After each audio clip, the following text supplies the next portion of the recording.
करो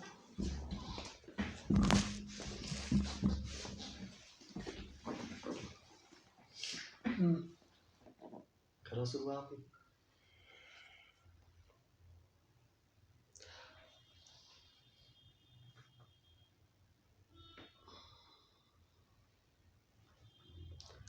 आज जो शख्स हमारे बीच में है वो किसी परिचय का मोहताज नहीं है। दोस्तों नमस्कार, मैं हूं रोहित कौशिक और आप देख रहे हो पलवल विकास की कहानी। आज पलवल विकास की कहानी में एक चर्चा हमारे परिचित हमारे बीच में है और मैं उनका परिचय भी कराऊंगा आप सभी के सामने। लेकिन जिस तरीके से गांव के लोगों की मानसिकता होती है कि गांव के लोग कहीं ना कहीं ये सोच पाते हैं कि हम पिछड़े में हैं, लेकिन आज एक ग्रामीण आंचल से आए हुए इनका परिवार और क्या कहना है इन पे, वो हम आपको पूरी कहानी इनसे सुनवाएंगे। आज उसी को लेकर हमारे बीच में मौजूद हैं बीके सीनियर सेकेंडरी स्कूल के जो प्रिंसिपल हैं सतीश कौशिक जी, उनके पुत्र जितेश कौशिक जी आज हमारे बीच में मौजूद हैं, जो कि अभी सामाजिक कार्यों को लेकर के बात करें तो अखिल भारतीय विद्यार्थी परिषद, जो कि सबसे बड़ा छात्र संगठन है पूरे विश्व के अंदर, उसके अभी जिला प्रमुख की भी जिम्मेदारी है। इनसे बात करेंगे ग्रामीण आंचल से निकल करके शहर में गांव का नाम करना, क्या कहना है इसके ऊपर इनका। जितेश जी, आपका स्वागत है खास कार्यक्रम में। बहुत बहुत धन्यवाद। और आज हमारे बीच में हमारे सहयोगी सतवीर और सोनू समाज सेवी जी भी मौजूद हैं, जो कि खुद भी गांव बामनी खेड़े से बिलोंग करते हैं। तो सर, एक्चुअल में यदि बात करें गांव के बारे में कुछ चीज़ें, क्योंकि एक समाज में एक मानसिकता होती है कि कहीं ना कहीं ग्रामीण आंचल पिछड़ा होता है, लेकिन ग्रामीण आंचल बहुत कुछ कर पाता है। जैसे अभी आप खुद भी एक बीके स्कूल नामी ग्रामीण स्कूल है और उसका आप संचालन कर रहे हैं, क्या कहना चाहोगे इसके ऊपर? रोहित जी, आपने कहा कि ग्रामीण आंचल पिछड़ा हुआ आंचल, कहीं ना कहीं लोगों को ऐसी मानसिकता होती है। तो मैं आपको बता दूं कि ग्रामीण आंचल वो आंचल है जो हमारे देश, हमारे पूरे संसार को, पूरे वर्ल्ड को जो अन्न देता है और जिसकी वजह से सब जीवित रह पाते हैं। तो ग्रामीण आंचल पिछड़ा हुआ नहीं, सबसे आगे है। यदि हम अपने पूरे देश भर की या संसार की बात करें तो वो ग्रामीण आंचल ही है जो सबसे आगे है। और आपको वो अन्न देवता, जिसे अन्न देवता मानते हैं हमारे यहाँ, वो हम सब उसी की वजह से अपना पेट भर पाते हैं, तो वो तो सबसे आगे है।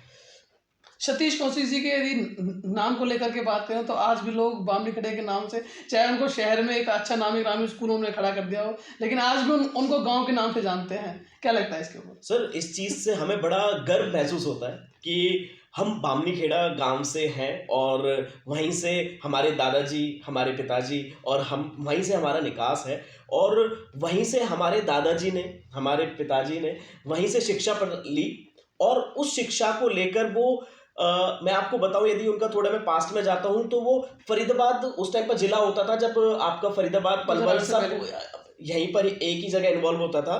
तो वो फरीदाबाद में जाकर स्टडी देते थे, फरीदाबाद के बच्चों को पढ़ाते थे और उनकी स्टडी गांव में ही हुई है। सर, बात करें गांव के युवाओं की, वो अपने आप में पिछड़ापन महसूस करते हैं, क्या कहना चाहोगे सर इसके बारे में? सर, गांव के युवा जब मैं अपने पिताजी की जैसे आपको बात बता रहा हूँ, वो उस टाइम पर युवा ही थे जब वो वहाँ पर पढ़ाई कर रहे थे जी। और गांव के स्कूलों से ही उनकी पढ़ाई हुई है। और आज उन्होंने अपना फरीदाबाद में जाकर उन स्कूलों में पढ़ाया, उनके फरीदाबाद के बच्चों को पढ़ाया और आज वो पलवल में अपना स्कूल चला रहे हैं। वो भी एक टाइम पर गांव में युवा थे जी, और आज वो पलवल में लोगों को, समाज को एक शिक्षा प्रदान कर रहे हैं।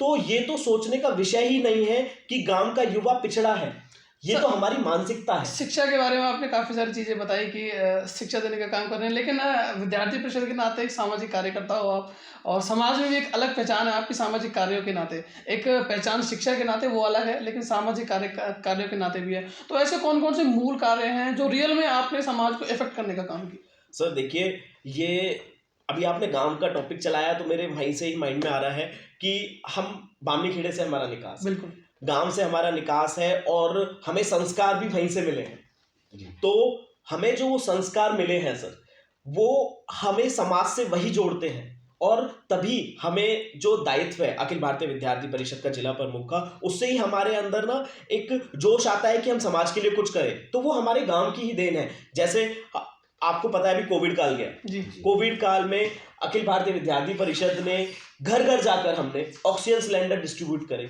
गांव गांव जाकर मास्क का वितरण किया, साबुन का वितरण किया। ये जब भी हमें कभी कोई, जैसे निकिता हत्याकांड हुआ, जी। उसके लिए हमने हक की लड़ाई लड़ी। हमारे लिए जो भी, जहां पर ऐसा लगता है किसी के साथ अन्याय हो रहा है या कहीं समाज को जरूरत है, तो वो चीज जो अपना अखिल भारतीय विद्यार्थी परिषद है उसके लिए हमेशा आगे खड़ा होता है। पर इसका मूल रूप में यदि जाते हैं तो वो गांव से ही तो है, क्योंकि गांव से ही हमें संस्कार मिले हैं, सारी जो भी चीज मिले हैं वो वहीं से हैं। तो वो तो सर्वोच्च है, वो कभी पिछड़ा हो ही नहीं सकता, वो सबसे आगे है। सर, कोविड काल में शिक्षा को लेकर बात करें जी, जब क्या स्थिति स्कूलों की और अब क्या स्थिति है?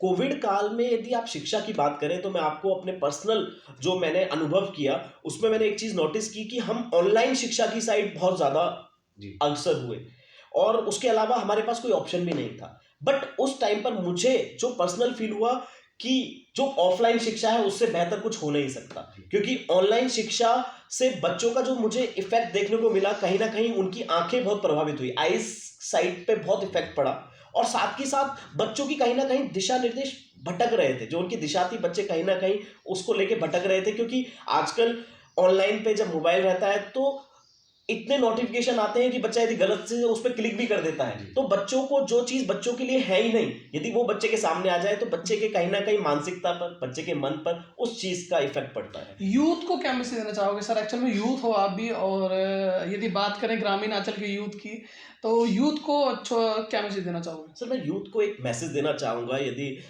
मेरी बात सब तक पहुँच रही है तो मैं एक ही मैसेज देना चाहूँगा कि आप स्कूल की एजुकेशन लेते हैं, स्कूल में आप जाते हैं, सभी स्कूल बहुत अच्छा पढ़ाते हैं, सभी शिक्षा देते हैं, पर जब हम शिक्षा ले रहे होते हैं, जब हम 5th class 6th class 7th class में होते हैं, और उस टाइम पर हम एक्चुअल में 5th से 6th में जाने की तैयारी कर रहे होते हैं, 6th से 7th में जाने की तैयारी कर रहे होते हैं, बट हमें उस टाइम पर जो सबसे ज्यादा सोचने का विषय होता है, हमें 6th से 7th में ना जाके 6th में जो पढ़ाई है, एनसीईआरटी जो बुक्स हैं उसमें क्या है, उनके टॉपिक्स की बेसिक नॉलेज हमें बहुत ज़्यादा ज़रूरत है। आज मैं मोस्टली बच्चों से यदि बात करता हूँ, मैं कहीं पर भी यदि बच्चों से मेरी मुलाकात होती रहती है, मैं बच्चों से बात करता हूँ तो मैं पूछता हूँ कि आप अभी 12th क्लास में हैं, यदि मैं आपका 6th या 7th 8th क्लास का कोई भी एक टॉपिक आपसे पूछता हूँ, क्या आपको उसके बारे में नॉलेज होगी?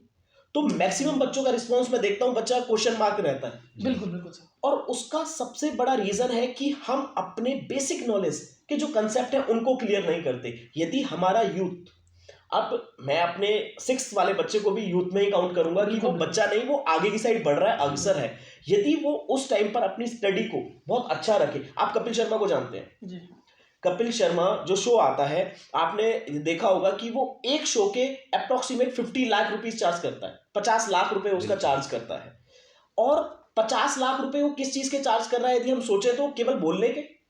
वो लोगों को हंसाता है, लोगों के सामने कॉमेडी होती है, तो बात तो केवल बात ही कर रहा है, बात करने के वो 50 लाख रुपए ले रहा है। और हमारे यूथ में इतना सारा टैलेंट भरा है, यदि बच्चा अपने टैलेंट को पहचान ले, बिल्कुल, और अपने टाइम को प्रॉपर यूटिलाइज कर ले, यदि वो 6th में है तो 6th की पढ़ाई में पूरा घुस जाए, इन्वॉल्व हो जाए कि है क्या, उसको समझ ले, तो वो बच्चा भी एक दिन के 50 लाख कमाने उसके लिए कोई बड़ी बात नहीं है, बट उसको अपने टैलेंट को समझना बहुत जरूरी है। तो मेरा सभी जितने भी हमारे युवा साथी हैं उनसे एक ही चीज है कि जिस चीज को आप कर रहे हो वो लगन से करो, आपका इंटरेस्ट होना चाहिए। आपका इंटरेस्ट रहेगा तो आप भी बहुत से बड़े आप एक कलाकार, एक बुद्धिजीवी, आप बहुत, मोदी को देख लीजिए आप, आज हमारे देश के प्रधानमंत्री हैं, गुजरात से निकले हैं और पूरे इंडिया और पूरे विश्व में आपने देश का नाम रोशन किया है।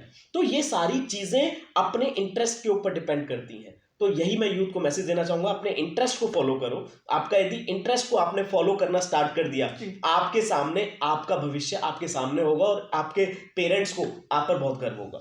तो दोस्तों, ये थे हमारे बीच में जितेश कौशिक जी, जो कि बीके स्कूल के भी संचालक हैं और बामनीखेड़े गांव से मूल रूप से संबंध रखते हैं, और आगे भी ऐसे लोगों से आपकी मुलाकात कराते रहेंगे क्या रहा उनका ग्रामीण अंचल से शहर तक की, किस तरीके की उनकी यात्रा रही, क्योंकि जो नामी ग्रामी लोग हैं जिन्होंने कहीं ना कहीं समाज को एक राह दिखाने का काम किया है, ऐसे लोगों की हम आपसे मुलाकात कराते रहेंगे। सर बहुत बहुत धन्यवाद हमसे जुड़ने के लिए। बहुत बहुत धन्यवाद सौरभ जी, बहुत बहुत धन्यवाद। आगे भी कराते रहेंगे ऐसे लोगों से आपकी चर्चाएं, तो बने रहिए हमारे इस खास कार्यक्रम पे पलवल विकास की कहानी, जहां आपको मिलेंगी आम उस मानस की कहानी जो गांव से शहर तक आए और शहर से आगे जाकर के समाज का नेतृत्व करने का काम कर रहे हैं। आप सभी का बहुत बहुत धन्यवाद।